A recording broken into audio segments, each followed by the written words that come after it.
Welcome to another Founder Wisdom podcast. We have Austin Buell with us today. He is a co-founder at Topsail. I believe it's an outreach company, so we're both in the same space. We're going to talk about sales, GTM, automation, the agentic, exciting age we're hopping into right now. So, Austin, welcome to the pod. Tell us a bit more about yourself and what you've been up to.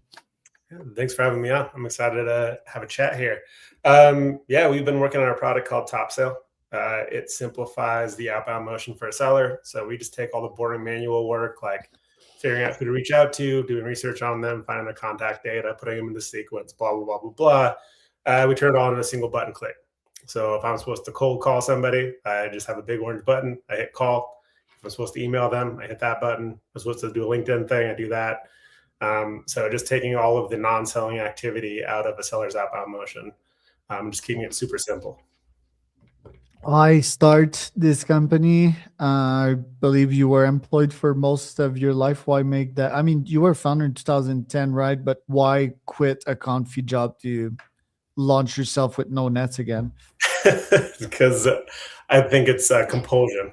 I don't like being told what to do unless the customer is asking me for something that they want. And then outside of that, I like to have a lot of freedom. So I think it's just more interesting to work on, the problems that come with being a founder than the problems that come with being part of a, larger conglomerate of, people. I've done the corporate route, had a great time, learned a bunch, but just way more innovative and, free thinking than the corporate world allows for sure. And does the market need another sales tool? How is yours different? Yeah, maybe it doesn't, maybe it does. We basically came to where we are now because we just were having conversations with sales leaders, and we talked to Eric Meyer over at EAM, that was a Sandler franchise, and he gave us a very clear vision on what he wished his go-to-market could look like. And I told him, if you give me a week and I come back with that, will you, do business with us? And he said yes, and the rest is history. So we're just trying to really listen to what people want and what's missing.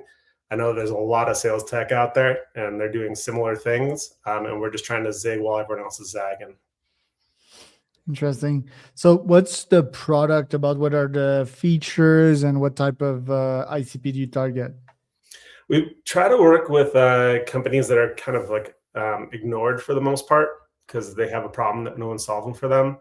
The thing that we've identified is that a lot of times when you look at SaaS platforms, they're built by engineers for engineers, and that makes it extremely difficult for someone to use that's not an engineered brain.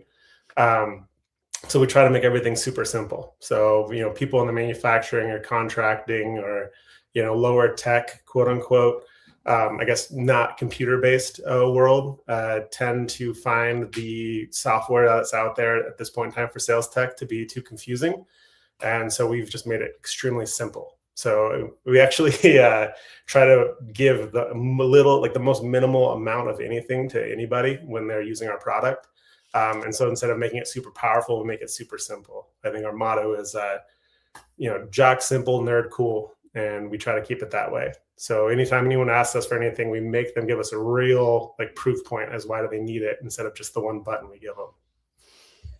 There was a lot of talk on LinkedIn of all places as per the HubSpot stock as of late, right? And I mean, I've never been bullish on HubSpot as a guy that vets their tech stack super well. I think most CRMs are fabulations just because it's too much complexity. I mean, I don't need my CRM to tell me what to do. I want an agent to do it for me, right? Like that's what I want. And I think that still, even up to this day, doesn't exist, right? So are you bullish on these tools? Because I saw you integrated with HubSpot and Salesforce. I believe Salesforce stock's not doing super well as well.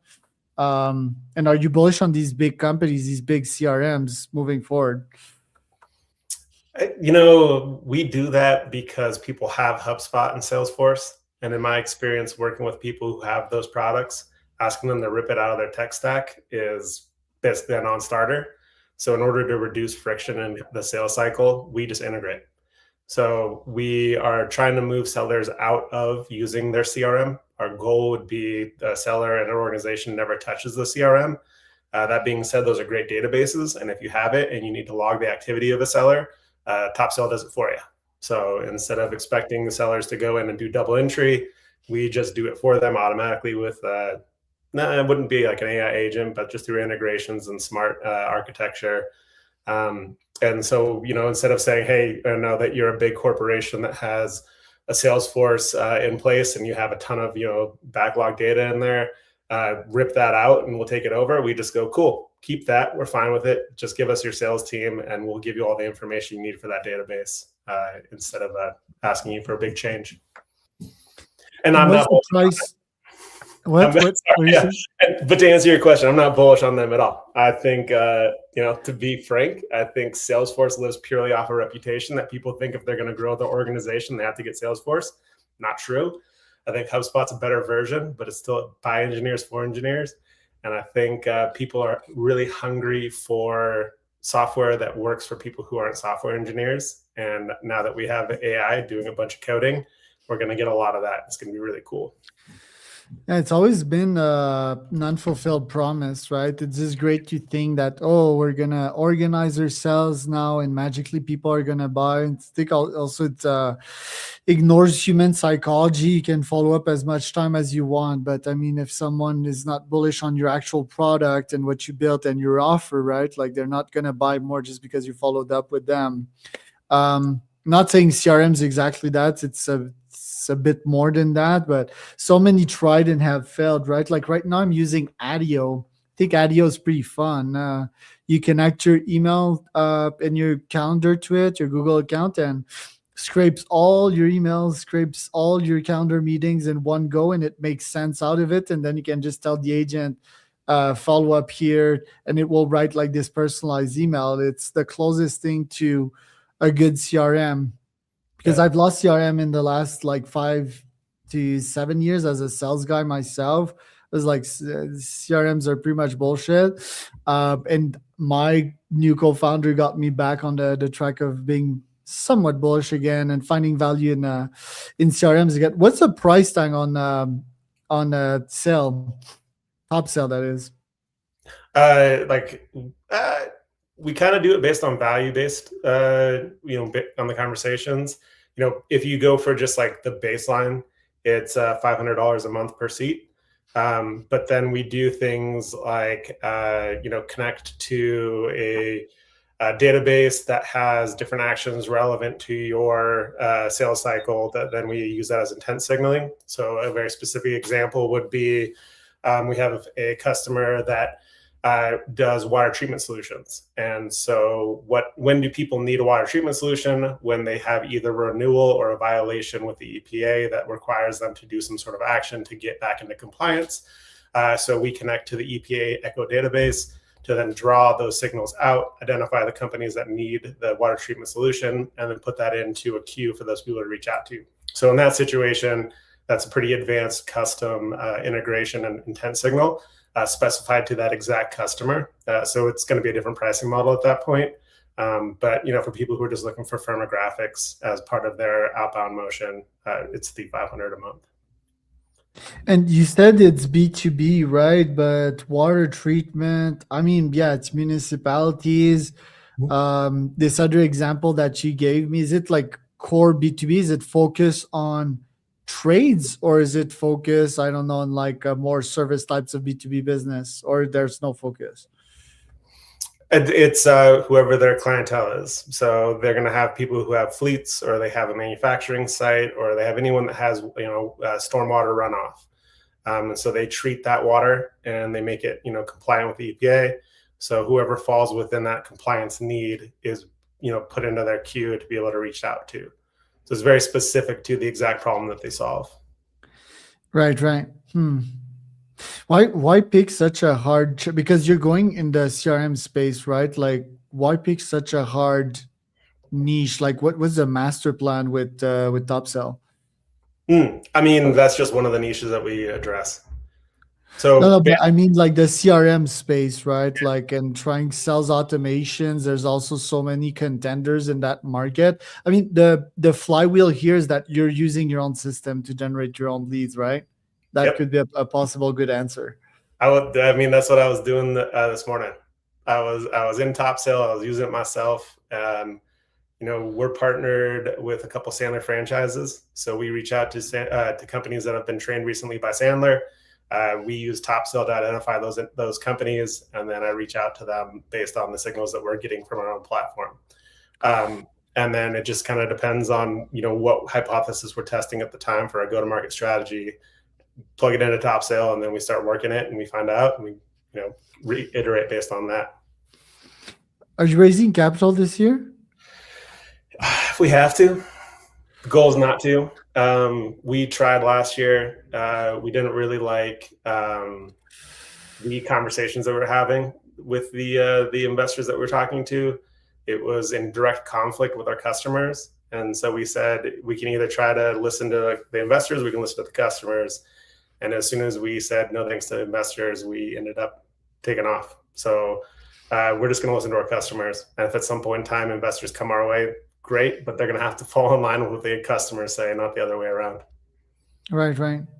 And what kind of GTM do you do? You said you use Topsail this morning. Is it LinkedIn outreach, text message, calls? Do you have automated sequences? How do you do your GTM? So mine is primarily calls, emails, and a little bit of LinkedIn activity. But I'm finding that cold calling is just the way to go these days. Making that human connection, having a conversation, proving I'm a person, and sending a follow-up email is super powerful at the moment. I think with AI and all of the outreach that's being generated by it, it's drowning out the written word, and the spoken conversation of a person talking to a person is not being drowned out. So it's just a lot louder. So it's working. Well, there's AI callers nowadays. Yeah, but so for the TCPA, you cannot call somebody and use AI unless you announce before the person picks up, or before the person is connected to the AI, that they're talking to an AI. So my hypothesis here is that if you're going to call somebody and they're going to say, all right, like I pick up the phone from a number I don't know, and it goes, you're about to talk to an AI agent, you're going to click, I'm going to hang up. And a lot of people we talk to are going to hang up. So if people are not doing that, they're breaking the law. And if they're leaving voicemails on anything other than a main office published number, they're breaking the law. And people are going to get burned by this. So until they change any sort of regulations around that, which is going to be hard fought, it's going to remain on a loud place to be if you're talking as a person. And can the AI voice say like, hey, this is Charles AI, I was calling because, can they do it quickly? Or it needs to be a weird voice? You have to have a pre-recorded message before the person is connected to the AI agent. Otherwise, yeah, you're not allowed to do it. We looked into it. I mean, it's not something that like is unappealing from a perspective of how can I automate and get a lot of conversation out there. But at the same time, like this goes back to the zig when people are zagging. Your brand reputation is going to be handled by these AI agents. And if you're out there spewing a bunch of crap or breaking the law, it's going to make you look a certain way. And I think it's, going to be powerful to actually have those human interactions. And let's be honest, picking up the phone and cold calling someone, not fun, but it's effective. And that's the main therapy. I think that's why I wouldn't do it every day, right? But I wouldn't be opposed to, I don't know, doing a podcast, recording myself, doing some calls, and sort of blurring their voice, right? I think I'd blend like media with good old cold calling because it's so out of the zone of comfort-ish. I thought of using AI voice to scale this podcast, Either have like a podcast booking agent doing these calls, which would be pretty efficient, or my AI agent doing the podcast straight up on the phone call. I think that would be pretty intriguing as a lead gen method. What do you think? Look, maybe people do want to talk to AI agents in the future, and there might be a part of the population that does. I think that that's certainly possible. I imagine that there's going to be, especially around like SaaS, a lot of people who are working in that industry that are going to be a lot more comfortable talking to AI agents and would rather have one call them. I think there's a whole swath of other people that are not going to be interested in talking to a bot instead. This, to be honest, I use AI 5, 6, 7 hours a day, every single day to get things done. So I'm not against it, but I think that human connection is something that you can't replace. And if you talk about, any sort of business, like the deep bonds that you build through relationship building, you want to start with trust. And, you have to do that through not trying to deceive somebody and putting them underneath you by saying, hey, you're not worth my time, but you're worth a robot that has like a max efficiency's time. I think it's just going to, start bifurcating. I love the zig when you're zagging, but yet like cold calling is so sensitive, intensive. Uh, I wouldn't view it like you're not worth my time. It's just there's like, yeah, I'm busy one, and that's the best way for me to connect you with something that can be very useful to you. If it's a podcast, I think the podcast offers great is like free press, right? And Mhm. it's talking with another founders. I think it's not like you're worth more than my time. It's just like efficiency. And if they would have their own AI agent to do it, sold, like, but they don't. So they're like less adapted, AI adapted than I am. So I think that would make sense to do it that way. Have you heard of Bordy? Bordy, for example, is like a WhatsApp agent you talk to. And I think that could be the future. It got me thinking, right? Like you have your agent, I have my agent, we connect together, but Bordy is like an AI agent in itself. It's a company. It's one of the most valuable companies of our time. Actually, they're raising right now, and they're pretty fucking big. And yet, it connects investors with founders. So you chat with it, and Bordy is like a human, and will refer you to actual VCs to raise some capital and or some founders. And right now, I'm having Bordy book people on my podcast, right? But I get what you're saying though, and it seems that you're dealing more with trades. And I think like these people would be opposed definitely to speaking with an AI. I don't think they use AI. And I think also these people take the phone more than people like you and I. Like I never fucking answer my phone like ever. But Yeah. these people still do because clients call them on their phones, right? That's the logic. Yeah. Yeah. I mean, I think that, is a definite part of segmenting into the ICP that we're focused on, right? We're not going to go into help anybody that is looking more at like AI agents or like doing mass emails. Like anytime somebody tells me they want to run an email campaign, I tell them, alternatives, because we're not a great resource for that. I think emails in the outbound motion that we support are great supporting documentation. Hey, I just called, left a voicemail. Here's an email in case it's easier. And then maybe you throw in a couple of things that you left the voicemail about. If somebody wants to send 1,000 emails a day, we would be the worst possible product to use because it just would be inefficient. We don't send any automatic emails. You have to, we automate the parts around it, but then you have to actually make the decision to send the email to the person. So yeah, I think there's some wisdom to send manual stuff as well before you automate it, right? Like to just get some feedback and to learn from this. I'm curious about, yeah, one, what's your connection rate doing a cold call, and what do your cold calls actually sound like, especially the intro, right? As a guy that owned a call center with 200 employees 5 years ago. yeah, my intro right now is, hey, person's name. Did I catch you in the middle of something, or do you have a 30 seconds to talk about? And then I make it tailored to the individual and what I've learned from the previous calls I've made. So for some people, it's adopting a standard cookbook. For some people, it's about prospecting. For some people, it's about recruiting. And basically, I just go, hey, do you have 30 seconds to talk about this? If they say, hey, I'm in the middle of something, I go, great. Should I call you back another time? If they say no, I hang up. Or say, thanks for your time, I hang up. If they say yes, I call them back at that time. And if they go, call me back every time. And then if they say, yeah, I got 30 seconds, I give them a quick spiel. We talk from there. And then, we either go into discovery or we don't. So no pressure prospecting, just having a nice conversation. My co-founder likes to lead with the joke of, hey, this is a cold call. You hang up, I won't be offended. And they kind of he gets a chuckle, and then he goes into what he's going to talk about. Really I like that. I like that second approach, actually. Yeah. Because it's different, right? Zig while they're zagging. Yeah. And it takes a lot of the pressure off of the call. Hey, I'm cold calling you. If you want to hang up, it's not a big deal. And like the person usually is disarmed by it because it's a pattern interrupt. And then they're like, all right, cool. I'll give you 30 seconds. Because then they're also going to know that they're not going to get pushed beyond that. Hey, here's the 30 seconds. Do you want to keep talking? No? All right, cool. Hang up. and then go on, or hey, yeah, let's keep talking for a little bit. Whereas if you just start jamming words down their throat, they're going to be like, get out of here, and then just hang up, and it's not a good combo.